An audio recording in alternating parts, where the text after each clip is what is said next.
Declaring the country is in a golden age. President Trump boasted a booming economy during his State of the Union address. It's a statement very much at odds with the public's perceptions. And one of the things the president mentioned is a plan to prevent a rise in electricity prices. NBC 10 political reporter Lauren Mayk is here now. Lauren, you just learned new information about this plan. This has to do with AI data centers. We learned this afternoon that the White House is planning to host tech companies next week to sign what President Trump called the Ratepayer Protection Pledge. A White House spokeswoman saying companies would build, bring, or buy their own power supply for new AI data centers. The president mentioning that plan in what ended up being the country's longest State of the Union address.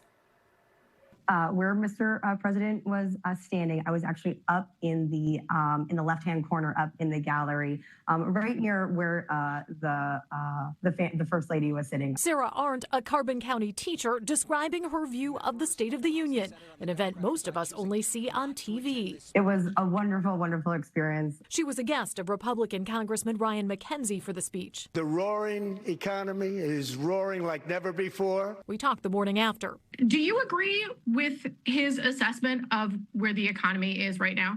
There are a lot of positive things that we're starting to see in the economy. So we're starting to see in a number of ways gas prices coming down. We're starting to see the stock market going up and people's 401ks are doing well. But there are certainly areas where we need to continue to improve. While some Democrats skipped the speech, Delaware Congresswoman Sarah McBride was in the chamber. The meat of the speech, the parts of the speech that focused on policy and his record were either simply red meat for his base or outright lies about the overarching state of our economy. At one point, McBride could be seen saying something as the president talked about sanctuary cities. They're blocking the removal of these people out of our country, and you should be ashamed of yourself. And I just said you should be ashamed of yourself in response to him saying that we should be ashamed of ourselves. It came after President Trump asked lawmakers to stand if they agreed that the first duty of the American government is to protect American citizens. I couldn't see you at that point. I don't know what you did in that moment when he asked that question.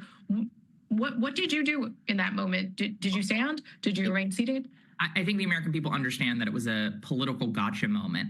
And so, of course, everyone thinks that the primary responsibility is to protect American citizens. That was not a serious moment by this president. It was a hollow political moment, only reinforced by the fact that there are 2 Americans who were shot and killed by masked agents on our streets in Minneapolis.